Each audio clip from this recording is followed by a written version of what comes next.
Assalamualaikum warahmatullahi wabarakatuh. Selamat pagi, salam sejahtera bagi kita semua, anak-anak sekalian. Alhamdulillah pada kesempatan kali ini kita bertemu kembali ya setelah melakukan PTS. Mudah-mudahan kegiatan pertemuan kita kali ini mendapatkan kemudahannya dari Allah Subhanahu wa taala dan kita selalu diberi kesehatan. Karena untuk itu marilah kita sama-sama berdoa. Berdoa dimulai. Oke, berdoa selesai. Ada baiknya kita persiapkan untuk masuk ke materi kita ya. Materi kita kali ini yaitu tentang tumbuh dan berkembangnya semangat kebangsaan ya. Oke. Nah, ini materi kita kali ini yaitu tumbuh dan berkembangnya semangat kebangsaan. Kalau kita perhatikan di sini ada gambar dua tokoh ya di sini. Ini nanti kita akan jelaskan, ini dia gambar diagrama dan seterusnya nanti kita akan perhatikan. Oke. Tujuan kita belajar kali ini yaitu agar kalian dapat mengetahui dan juga dapat menjelaskan akibat dari tumbuhnya semangat kebangsaan. Oke. Nah, ini sumbernya dari buku BOS pada halaman 232 dan buku penunjang kalian silakan dibuka pada halaman 265. Oke.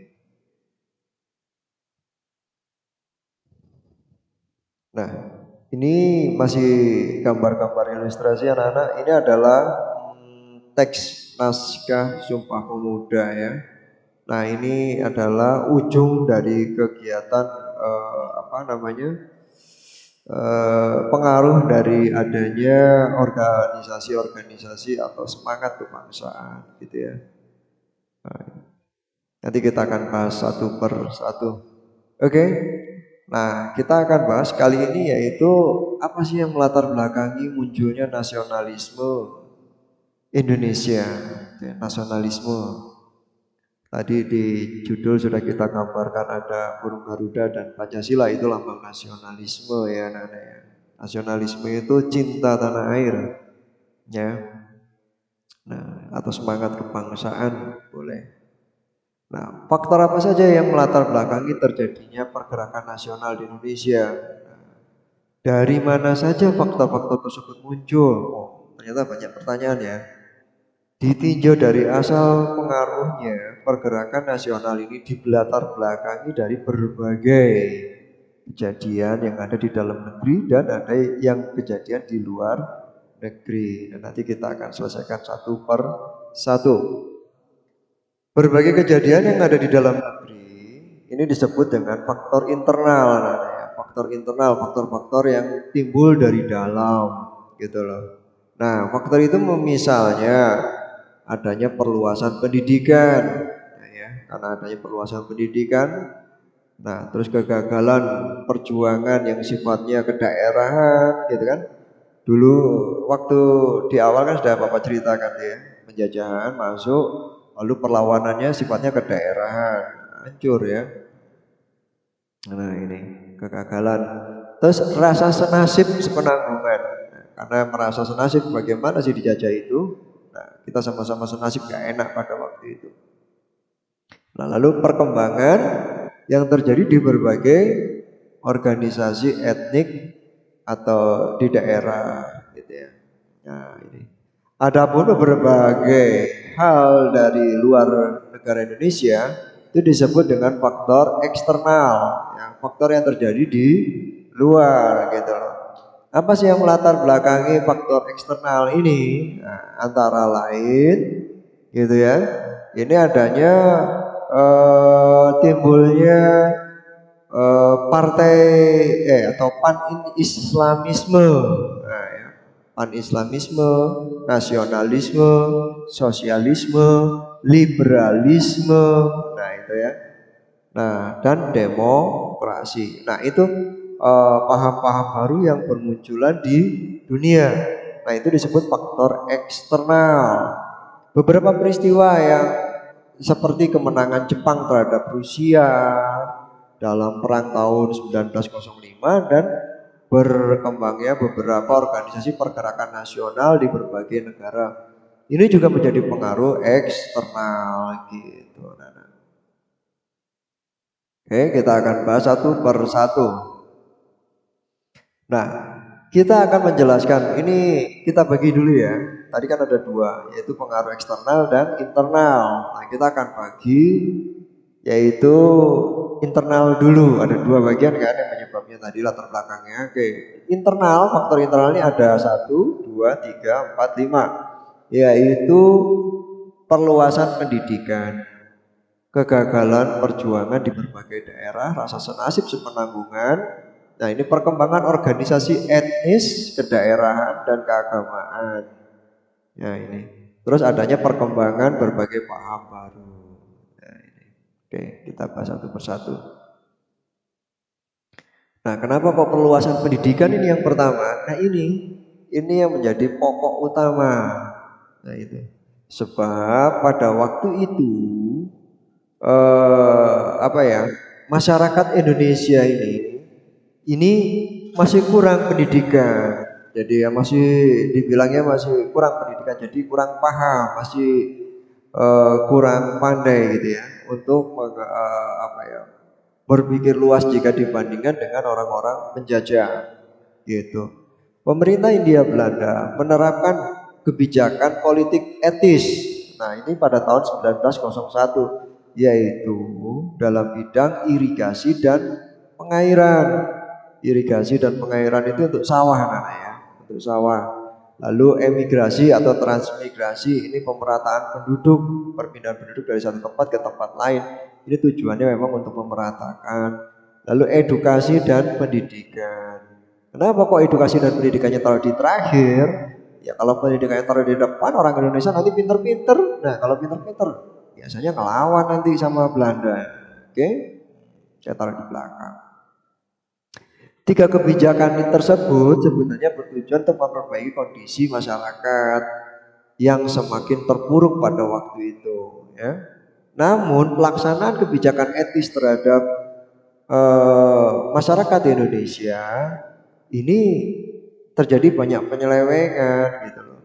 Irigasi hanya untuk kepentingan perkebunan Belanda, bukan untuk kepentingan perkebunan bangsa Indonesia atau rakyat Indonesia belum. Lalu imigrasi hanya untuk mengirimkan orang-orang Jawa keluar Jawa untuk apa? Untuk dijadikan buruh kebun di sana dengan upah murah. Nah, ini kan nggak benar juga gitu ya. Lalu pendidikan hanya sampai pada tingkat rendah. Tuh. Jadi orang Indonesia dibatasi hanya sampai di tingkat rendah yang bertujuan memenuhi pegawai rendahan saja, pendidikan tinggi untuk orang-orang Belanda dan anak-anak pejabat. Ya itu. Tapi kita masih ada untungnya. Dari segi positif yang dirasakan oleh bangsa Indonesia pada waktu itu, ini pendidikan ini, gitu ya. Walaupun dia taruh di belakang, tapi ini yang mempunyai nilai positif. Semakin banyak bangsa Indonesia yang berpendidikan modern pada waktu itu, gitu loh. Yang kemudian mempelopori gerakan pendidikan, gerakan sosial, gerakan politik, gitu loh. Nah, pengaruh pendidikan inilah yang melahirkan para tokoh-tokoh pemimpin gerakan nasional Indonesia. Begitu anak-anak ya. Nah, jadi kalian sekarang diberikan kebebasan untuk memperoleh pendidikan, harusnya dimanfaatkan. Pada zaman dulu orang susah untuk melakukan pendidikan gitu loh. Makanya pendidikan inilah yang bisa memperkuat keadaan suatu negara gitu ya. Makanya penting pendidikan ini gitu loh ya. Nah, oleh karena itu kalian tetap semangat belajar ya. Berikutnya kegagalan perjuangan di berbagai daerah. Nah, oke, kita lihat coba kayak apa. Nah, ini kegagalan perjuangan di berbagai daerah. Nah, ini banyak sekali penyebab kegagalan. Salah satu penyebab kegagalan adalah perjuangan bersifatnya kedaerahan. Contohnya, kalau di sini kayaknya kejauhan kalian susah. Cilegon saja, ini kebetulan tidak apa tulis ini. Cilegon. Cilegon juga ada kan perlawanan kedaerahan yang disebut dengan Geger Cilegon yang dipimpin oleh Ki Haji Wasit, ya kan? Itu untuk kota kalian yang sekarang nih, Cilegon. Itu juga bersifat kedaerahan gitu loh. Nah, ini Imam Bonjol, Diponegoro, Patimura, Hasanuddin. Ini Sultan Hasanuddin Makassar apa? Ya, nah ini juga sama gitu loh ya. Ini sifatnya kedaerahan. Akhirnya apa? Ya mereka gampang dipatahkan oleh Belanda. Nah ini rasa senasib dan sepenanggungan. Perluasan kekuasaan orang-orang Barat di Indonesia telah mempengaruhi perubahan politik ekonomi sosial bangsa Indonesia pada waktu itu. Tekanan pemerintahan Hindia Belanda pada bangsa Indonesia telah memunculkan perasaan kebersamaan rakyat Indonesia sebagai bangsa yang terjajah gitu. Hal inilah yang mendorong tekad mereka untuk menghimpun kebersamaan dalam pergerakan kebangsaan gitu. Nah, berikutnya yaitu perkembangan organisasi. Nah, ini adanya perkembangan organisasi etnis, suku ya, daerahan dan keagamaan. Makanya di Indonesia ini kita terdiri atas banyak suku ya. Karena apa? Kita banyak daerah, agamanya juga banyak gitu ya. Oleh karena itu anak-anak hati-hati gitu ya, tidak boleh saling menjelekkan suku atau etnis atau daerah mana atau agama manapun. Ini yang memecah belah rasa kebangsaan kita nantinya gitu ya. Nah, itu. Organisasi pergerakan nasional tidak muncul begitu aja, Nana. Awalnya organisasi ini berdiri di Indonesia adalah sifatnya etnis, ya, sukuan, terus kedaerahan dan keagamaan gitu. Berbagai organisasi tersebut sering melakukan pertemuan hingga akhirnya muncul ide untuk mengikatkan diri dalam organisasi-organisasi yang sifatnya lebih besar gitu loh. Jadi organisasi nasional. Bagaimana prosesnya? Organisasi etnis banyak didirikan oleh kaum pelajar yang merantau di kota-kota besar. Gitu ya. Mereka membentuk perkumpulan-perkumpulan berdasarkan etnis. Nah, akhirnya mereka menjadi satu gitu loh. Nah, contohnya Serikat Pasundan. Nah, Serikat Pasundan serta perkumpulan orang-orang Betawi ini dipelopori oleh Muhammad Husni Tamrin. Selain organisasi itu organisasi etnis ya, kan Betawi ini. Nah, terus Pasundan ini berarti orang-orang Sunda ya. Muncul juga beberapa organisasi kedaerahan seperti Trikoro Darmo, Jong Jawa, Jong Sumatera Pon, ya. Banyak sekali Jong Silebes, banyak ya. Itu sifatnya kedaerahan, gitu ya. Berikutnya perkembangan berbagai paham baru. Nah, paham-paham baru seperti pan-islamisme, nasionalisme, liberalisme, sosialisme, demokrasi ini menjadi salah satu pendorong pergerakan nasional di Indonesia. Nah, kita harus paham hal tersebut yang mengajarkan bagaimana langkah-langkah memperbaiki kondisi kehidupan bangsa Indonesia. Berbagai paham tersebut mempengaruhi berbagai organisasi pergerakan yang ada di negara Indonesia. Itu loh anak-anak. Oke. Nah, berikutnya kita akan membahas atau menjelaskan yang terjadi secara eksternal. Ya, yang eksternal ini yang ada di pengaruh dari luar negara Indonesia. Nah, peristiwa-peristiwa yang terjadi pengaruh ini adalah satu apa ini?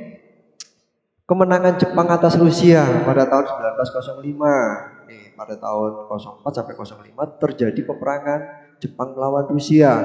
Rusia adalah bangsa Eropa, sedangkan Jepang adalah bangsa Asia. Nah, tentara Jepang berhasil mengalahkan Rusia dan menjadi inspirasi negara-negara lain bahwa negara Asia bisa mengalahkan negara Barat.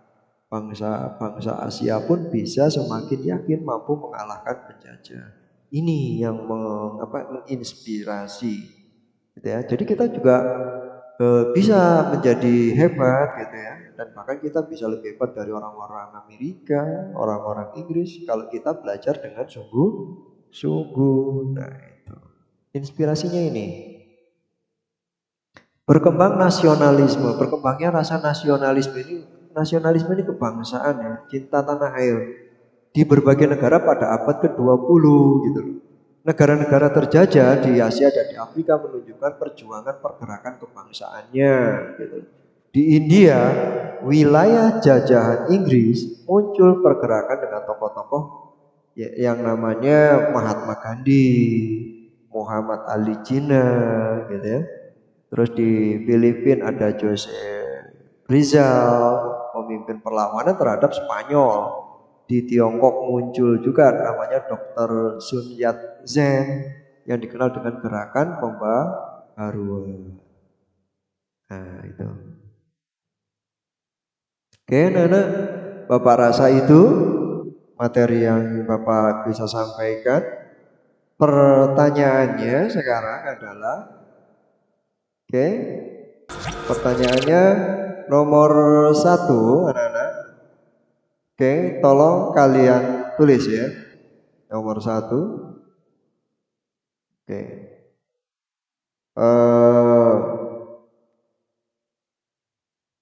Apakah yang melatar belakangi terjadinya